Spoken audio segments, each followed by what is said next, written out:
Bueno, como ustedes les comenté antes, leyeron en la tarea recién pasada, el tema era de las células madre y la hematopoiesis hablaba algunos aspectos ahí básicos, importantes, pero en general ese capítulo habla de lo que va a ser nuestro tema de este semestre.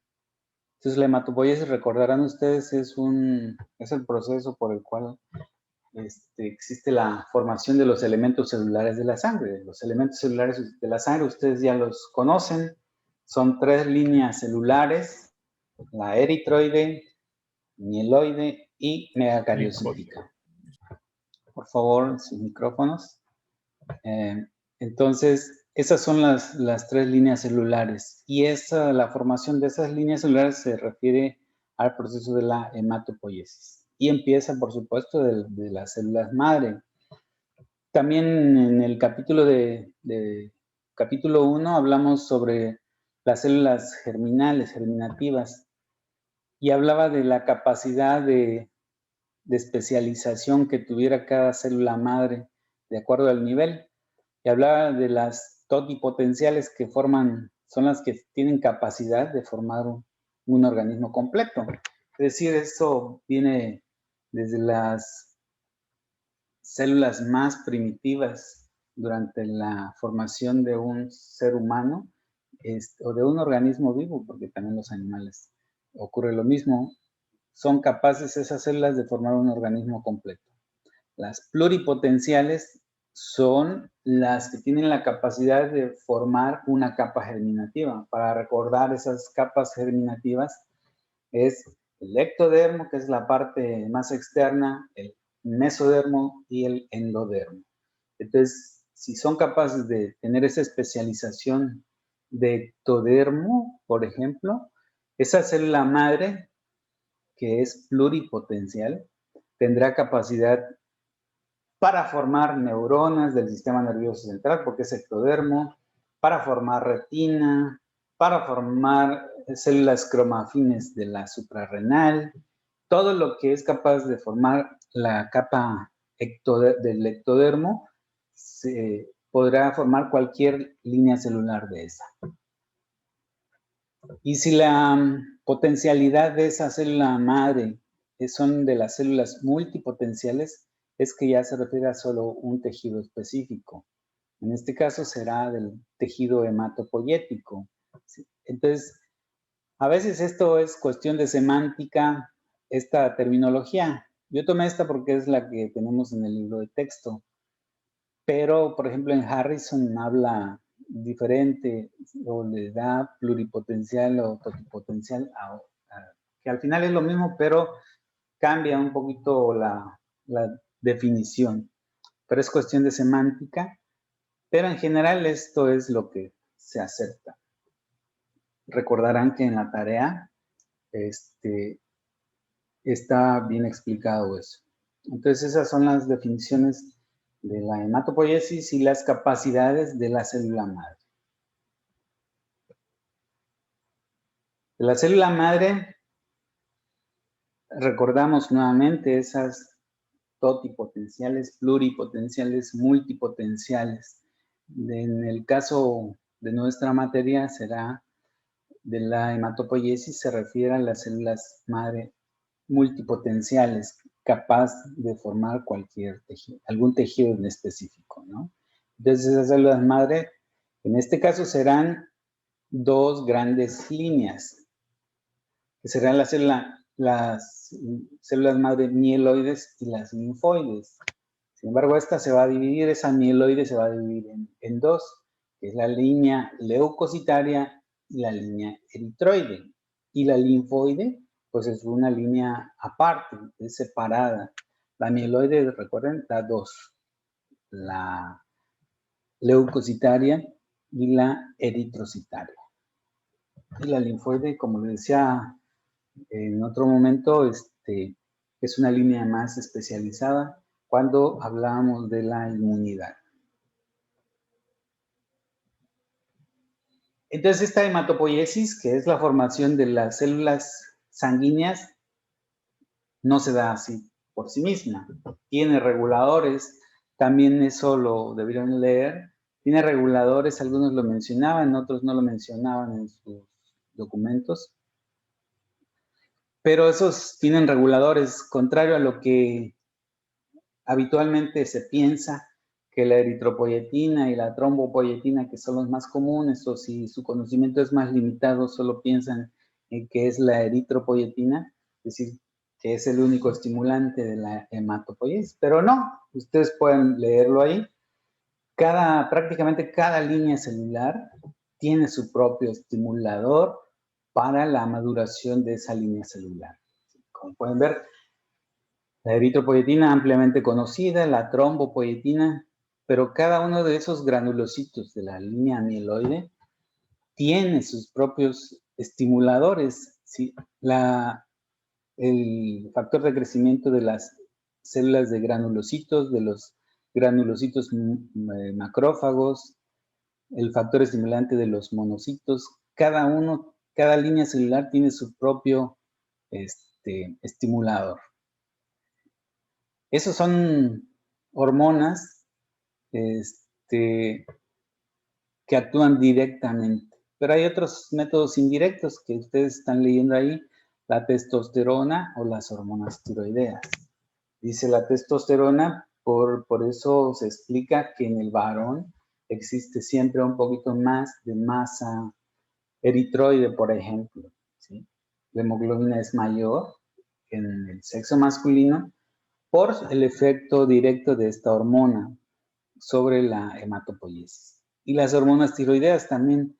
Las hormonas tiroideas, seguramente ustedes han visto en endocrinología, son indispensables para la función de cualquier célula del organismo. Las hormonas tiroideas no pueden faltar. Si hace falta hormona tiroidea, hay disfunción cardíaca, disfunción de las funciones mentales cerebrales. Perdón, de las funciones mentales superiores. Entonces, pues, si no hay hormonas tiroideas, hay bradicardia, hay lentitud en el pensamiento, en el lenguaje, en el entendimiento de las cosas. Todo eso causa la deficiencia en el hipotiroidismo. Y así como ocurre en ese hipotiroidismo, cuando hay deficiencia hormonal del hipotiroidismo, también nos da anemia. Es uno de los hallazgos de laboratorio que puede presentarse. Es decir, que estas dos hormonas, la testosterona y las tiroideas, son fundamentales para la hematopoiesis. Y las hormonas tiroideas son fundamentales para todas las funciones del organismo. Estamos hablando ahora solo de la línea hematopoietica, pero las hormonas tiroideas actúan en todos lados. Cuando vean endocrino, no sé si ya están viendo, deberán estudiar esas cosas. Entonces, como ven, cada línea celular tiene su propio estimulador para la síntesis de esas células. La eritropoyetina, que es la más ampliamente conocida, se sabe que es el riñón el productor de esta hormona. 90% y 10% se sintetiza en el hígado. Entonces, significa que cuando hay daño renal, el ejemplo clásico es la enfermedad renal crónica. Tiene daño renal, quiere decir que su función está muy disminuida. Entonces, si está disminuida, no hay eritropoyetina. ¿Que dónde se va a producir? En ese precisamente que dice revestimiento capilar peritubular. Entonces, todo es esa red capilar que existe en la nefrona, toda esa red capilar que existe en la nefrona son los productores del revestimiento de esos capilares, son los productores de la eritropoyetina, especialmente del peritubular de los túbulos proximales, el túbulo contorneado proximal, que es donde más hay producción de esa eritropoyetina. Y también Entonces, cuando hay un daño renal, obviamente esa producción va a disminuir. O sea, hay necrosis tubular renal, pues también se va a dañar todas esas células productoras de eritropoyetina. Entonces, 90% es en el riñón, 10% en el hígado. Y si falla el riñón para su producción, el 10% del hígado no será suficiente para la demanda de hemoglobina de todo el organismo. Entonces, pues va a llevar a los grados de anemia, como es el caso de la insuficiencia renal crónica. Y necesitamos nosotros dar, en el caso de esos pacientes con enfermedad renal, tenemos que dar eritropoyetina recombinante exógena, ¿no? Para que siga haciendo su función hematopoyética.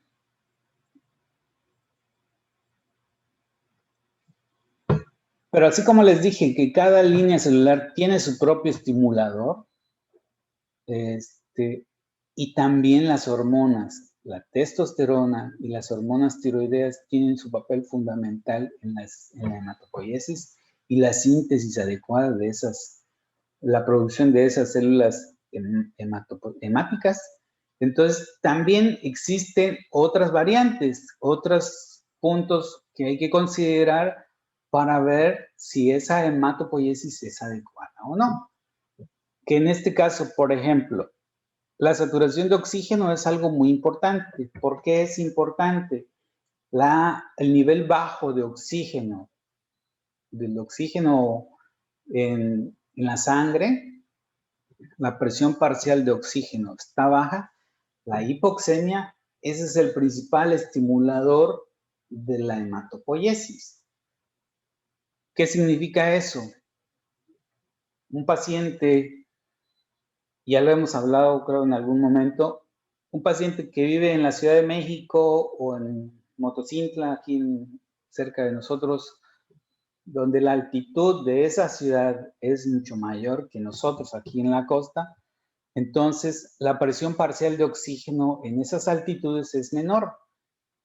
Entonces, si hay menor presión parcial de la atmósfera, hay menor presión parcial de oxígeno, entonces el eritrocito capta menos oxígeno. ¿Qué hace el organismo? Esa hipoxemia estimula a la producción de eritropoyetina. Es decir, que esos pacientes que viven a esas altitudes, por esa hipoxemia que tienen por altitud, entonces va a haber mayor concentración de eritropoyetina y obviamente elevación de la hemoglobina. Por eso no es de sorprenderse que alguien que vive en esas altitudes, y es una pregunta de nuestro interrogatorio que debemos hacer, ¿dónde vive? Y si vive en esas altitudes, esperamos, porque sabemos eso, que su hemoglobina va a ser mayor. Por eso los rangos de hemoglobina son muy variados, de 11 o 12 hasta 17, dependiendo de la ciudad.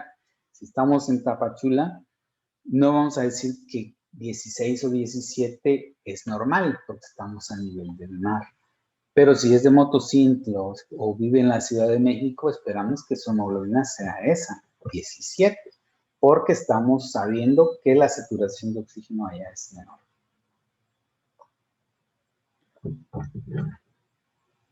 Entonces, esa es dependiendo de la altitud de la ciudad, del lugar donde resida.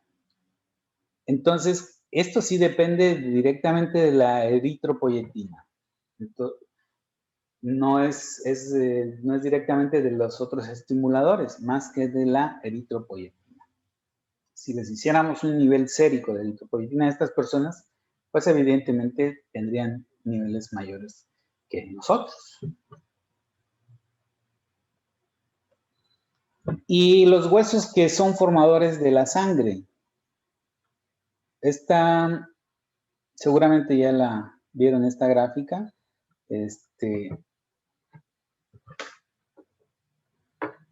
¿Dónde se produce la hematopoiesis con mayor volumen de producción?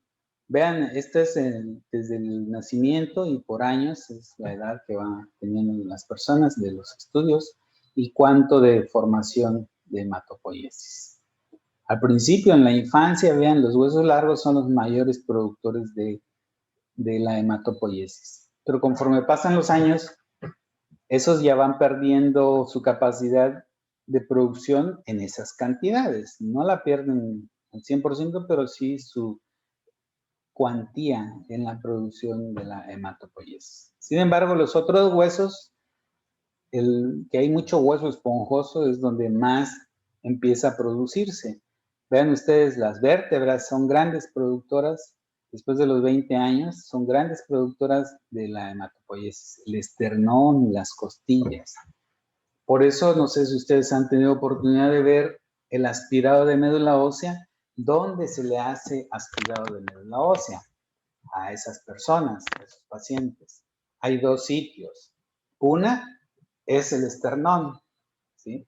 De aquí de la horquilla del esternón hacia abajo, ahí hay un punto donde se le punciona y se llega al hueso esponjoso y ahí se extrae la médula ósea.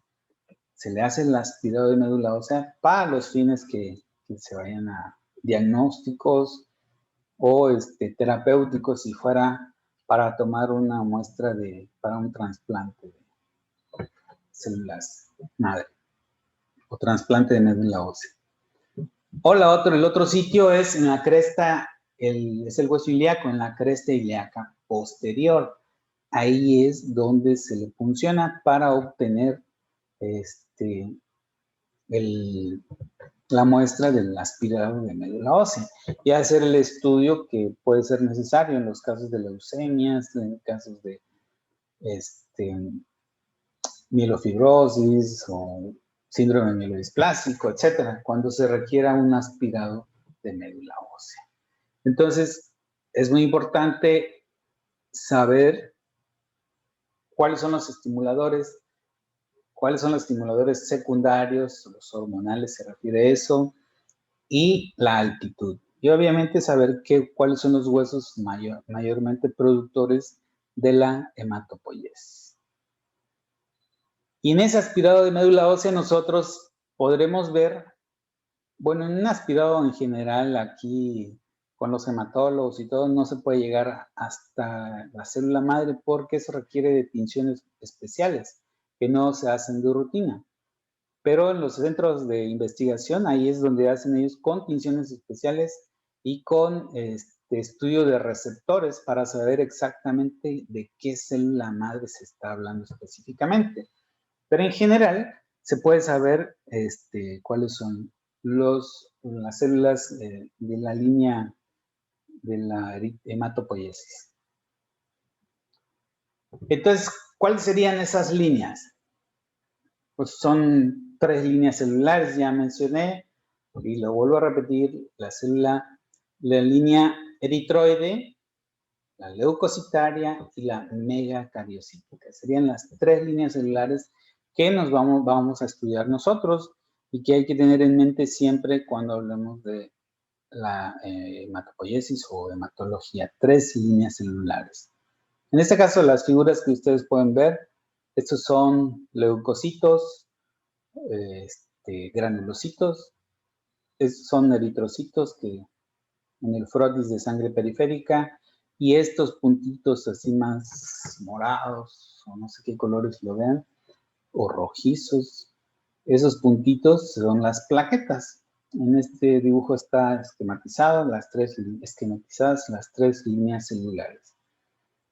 Entonces, de ahí surge esta gráfica que es ya ampliamente conocida, ustedes han presentado esto, pero ¿qué tiene de importancia? De nuevo, pueden decirme, no, pues esa ya la conocemos, no tiene ningún chiste. Entonces vamos a sacar lo importante de esta gráfica y qué es lo que me interesa mucho que ustedes sepan. Primero, como les había dicho al principio, que existen 2 líneas celulares de las células madre,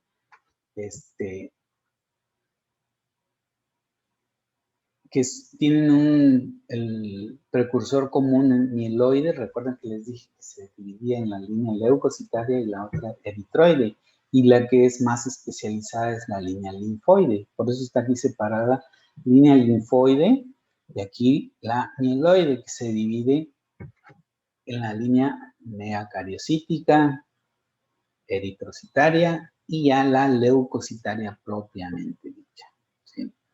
Entonces esa es la gran división. Pero ustedes dirán, pero todavía eso no me importa a mí, no sé qué importancia tiene. Ya viene lo más importante. Voy a retomar esta línea, que es la línea eritrocitaria. Quiero que pongan énfasis, escuchen todo esto de la línea eritrocitaria y que vean cuál es el orden que sigue en su maduración.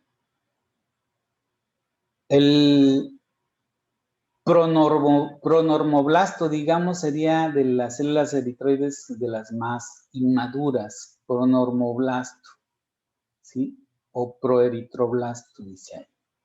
Después sigue el eritroblasto basófilo, luego el policromático, policromatofílico, el eritroblasto ortocromático.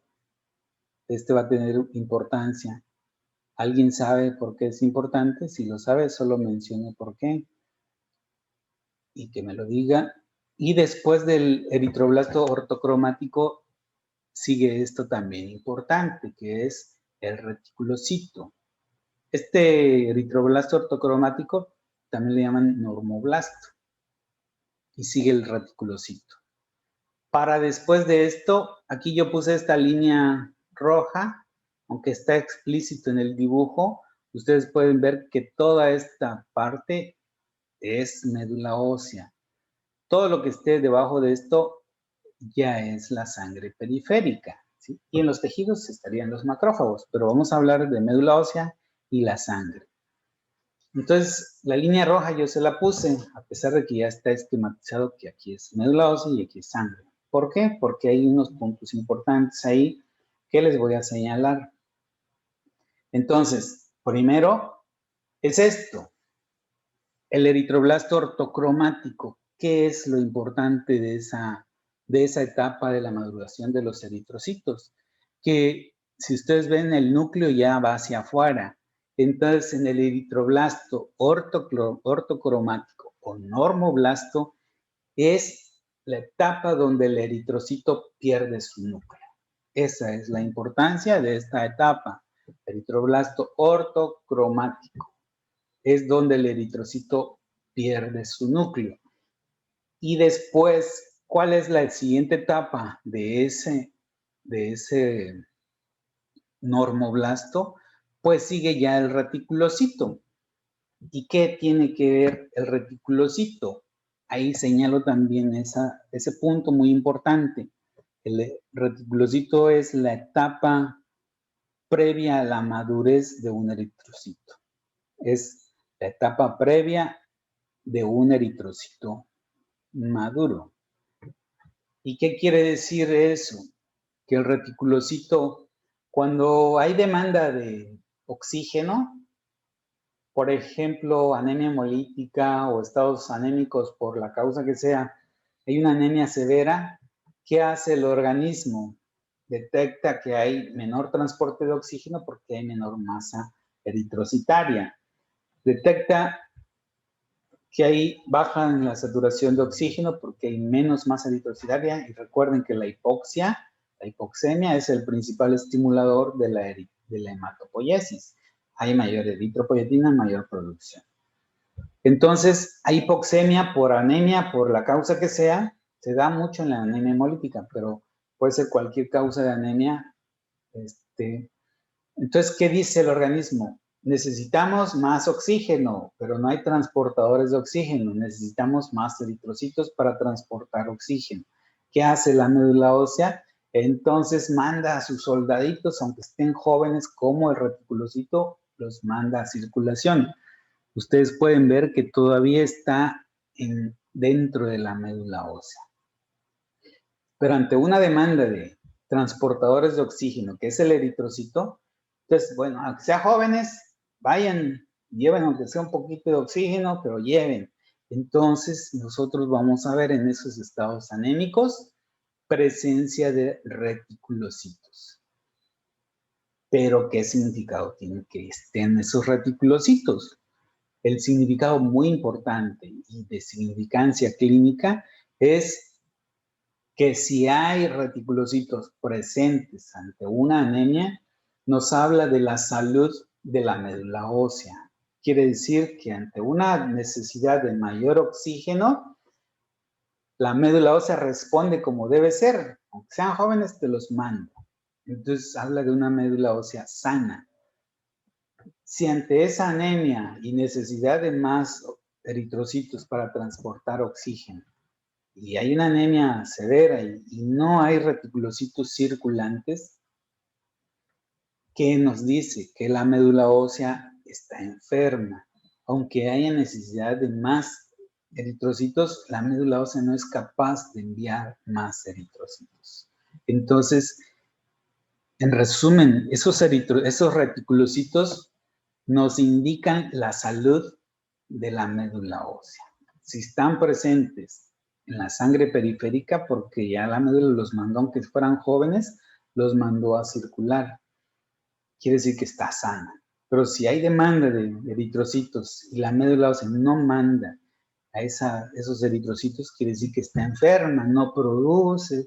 Hay que buscarle ahí la causa de por qué no está produciendo.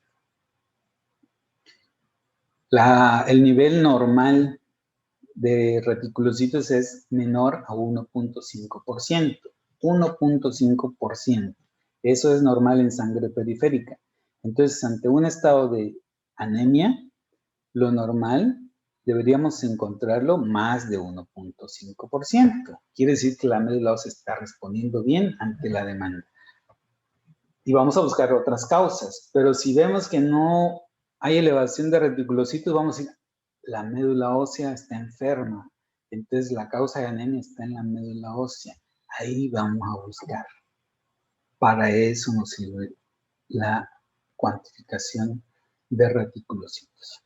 ¿Qué otro punto importante hay de esta gráfica? Que seguramente la han visto muchas veces. Eso. ¿Cuál es la célula que precede a un neutrófilo maduro?